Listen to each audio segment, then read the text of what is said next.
Broadcasting live from the Jersey Shore, it's Coach Kev on the Damage 365 Radio Network.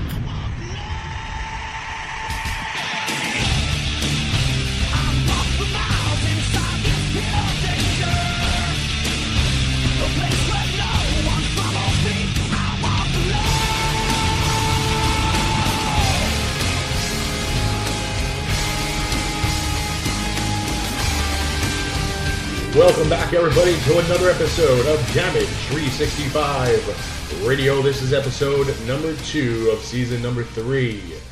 At this time, without further ado, we'd like to take a moment of silence for one of our fallen friends, another wrestler who has left us way too early. This past week, we had former ECW The Zombie, also known as Tim Arson Roberts, passed away way too young, and at this time we'd like to do a 10-bell salute to our fallen comrade, The Zombie.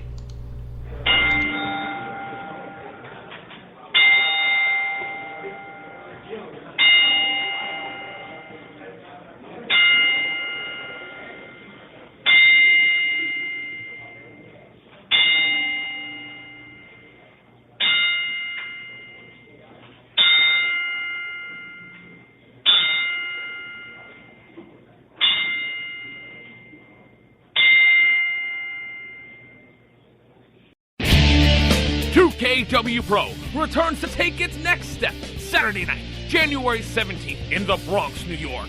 Darrow's Extreme Fitness at 1123 Close Avenue will be the place for an amazing 8-match card featuring the rematch 5 months in the making as the real effing deal Mike Drastic goes against the man who betrayed him, the absolute Chris Cage. Two monsters will meet as the walking Riot Rays looks to defeat the cold-hearted player Danny DeMonto. Two standouts will have a single showdown as Alex Mason makes his 2KW Pro debut against the cornerstone of Matthew Ryan Shapiro's firm, The Rogue, Anthony Gango. In the Broken Star Apparel Showcase, the High Spot Heroes go up against the Liberty City Dynasty. All of this plus G.A. West taking on Stan Styles, David Potter versus Joe Bullrog in a boxer versus fighter showdown, the debut of John Davis, the return of Sir William Black, and an audience-demanded rematch between Nolan Avila and the All-Star Anthony Silva. Tickets are now available on our website, 2kwpro.com, as well as on our Patreon page, patreon.com/2kwpro. That is patreon.com/2kwpro. 2KW Pro takes its next step Saturday night, January 17th at Darrow's Extreme Fitness, 1123 Close Avenue in the Bronx, New York. Bell time 8 p.m., doors open at 7 p.m. Event sponsored by the Nerdport Network. 2KW Pro, take the next step. Welcome back, everybody, and thanks to 2K Pro for that promotion coming up. And like we said, and we opened up the show with our 10-bell salute to the recently fallen Tim Arson Roberts, also known as The Zombie. The Zombie made his debut in ECW when it became a part of WWE. He was actually the first ECW wrestler to make a ring appearance under the WWE flag, and he took on the Sandman in a match that lasted about 40 seconds. But a really good guy, really great locker room presence, a guy who knew the business and was a really dear friend to a lot of people in the independent circuit, especially in the Northeast. From Staten Island, New York. He was friends with everybody from Brooklyn to Staten Island to Queens to New Jersey, Long Island. Pretty much all independent wrestling up in the tri-state area here in the Northeast.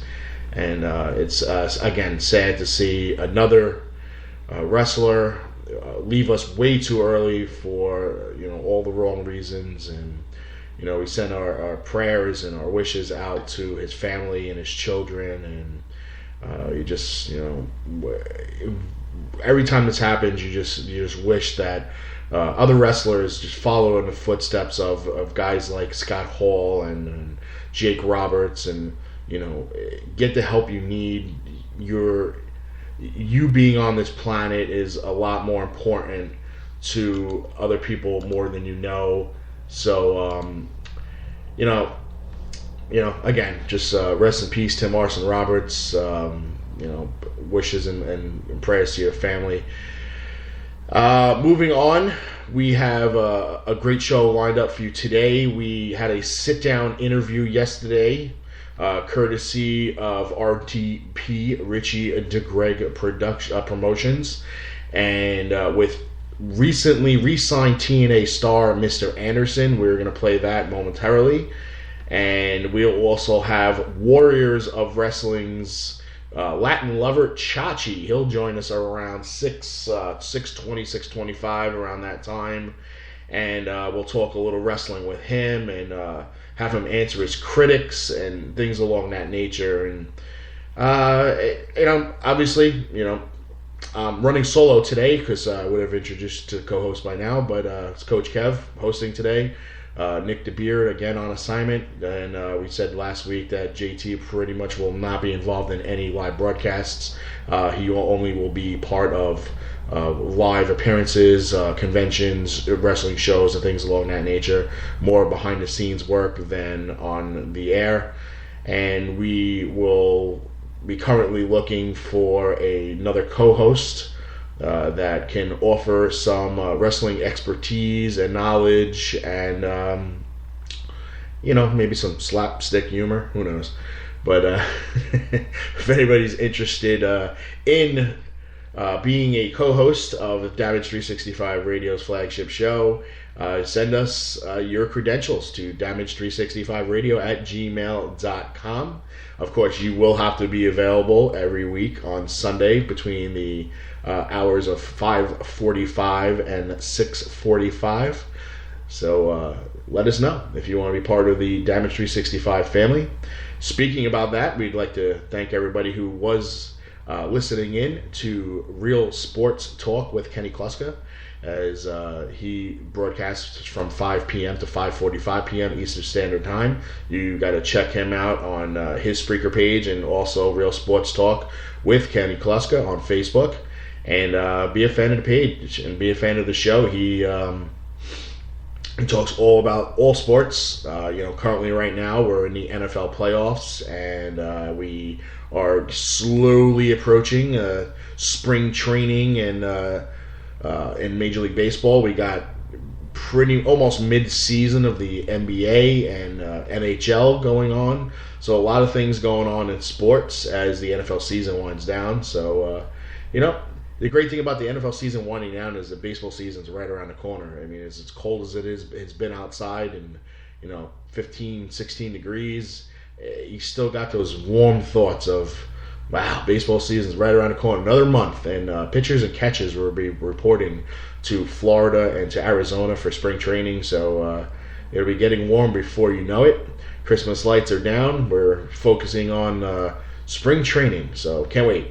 But without further ado, we'd like to bring in our interview with TNA star Mr. Anderson. We're live at Euro's Pizza with current TNA star Mr. Anderson. Mr. Anderson, welcome to Staten Island. Thank you very much. Appreciate it. They love me here in Staten Island. Apparently, they let everybody in. So they let Brodus Clay in. There's no reason why they should let you in. Comparing me to Brodus Clay. Oh, boy. Okay, I got a couple questions for you. First off, how did you even get into wrestling to begin with?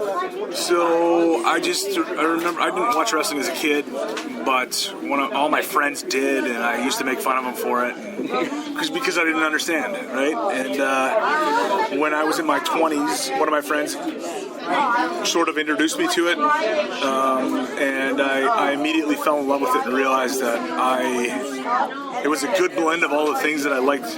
It was the athleticism, sports, it was that entertainment aspect of things, and so it was a good marriage of all the things that I liked, and I found a wrestling school in Green Bay spent 9 months there, had my first match, and then spent the next 6 years doing independence and trying to build a resume and a database, strong enough so that I could hopefully get a job, a real job, a real paying job. Pay the bills. I've been able to do it for 10. I've been able to pay my bills with it for the last 10 years. So I can't complain, man. yeah. When you spend time with WWE, do you feel that they used you to your fullest character potential? No, but you know what? At the end of the day, that was their business decision, and if they're happy with it, then that's all I can do. I offer a service. When you break it down, I offer them a service, and they're free to either utilize it to make the most amount of money for themselves and me, or they can just, when you pick up a $100 bill, you can either use that $100 bill, invest it, or you can smoke it. You can roll it up and smoke it. So, between TNA and WWE, what do you feel is the largest difference working-wise now that you've been with both companies? I think there's a huge difference. I think just the atmosphere at TNA is it's just a positive work environment. We have an extraordinary amount of sort of input into our characters and what we're able to do in the ring, and everybody in the locker room gets along. Nobody's walking around thinking that they're going to get fired tomorrow. It's just a fun, positive environment. Okay. There are always pros and cons to everything. Yeah, of course. But it sounds like you got more creative control. Yeah, and I think the thing about TNA, Impact Wrestling, is that we're constantly striving to improve, and the company's only been around for 12 years. And if you look at where we started and where we are today, I think they've made great strides, and they continue to do that. So, do you feel the comparison is fair that you guys have with WCW, or how they started and they worked their way up, and kind of they plateaued, but then they kind of went up again? Right. I don't know. I think it's a different time today. That whole period was different. People looked at the business differently then. They don't necessarily know. So I understand the comparison to a degree, but I think it's a new day, and I hope that one day we'll sort of stand alone. And I think what Impact is going to do in the next year or so, and they'll start rolling things out very shortly, the next round of TV tapings, is that we're going to do a lot of post-production. The camera's going to go places that you've never been allowed before. Okay. We're going to see sides of people's personal lives and character development that you haven't seen before. Multiple camera shoots and things like that. A little more pizzazz on the production. It's a little bit more on a personal level with some of the talent. Yep. No, that's a big difference because everybody, especially with this day and age of internet, you can just find out so much about a guy away from wrestling. Yep. It's nice to actually see it being part of the show. Absolutely. And one of my favorite things that we've ever done at Impact was we did the 365, there was another show that was on after Impact, where it was like a backstage, behind the scenes sort of. It was just a raw, rough camera shot, more of a documentary style. So, not to be confused with Damage 365, of course. Almost a good plug there. Seeing you just signed with TNA, was this a long, dragged out contract negotiation, or was this kind of a spur of the moment that came to you and you said, yeah, okay? No, actually, what happens is I have a 3-year deal with Impact, with TNA, and basically there's an option at the end of every year to either continue on or not. And just picked up the option for The body allows it, so let's do it. Yeah, absolutely. Yeah. So what is other than I guess another 3 years? What's the immediate future hold for you? I don't know. I think there's going to be some interesting things you'll see creatively. I'm looking forward to it, really, and I'm looking forward to this new format, our new network, which I know a lot of people are sort of skeptical about, but I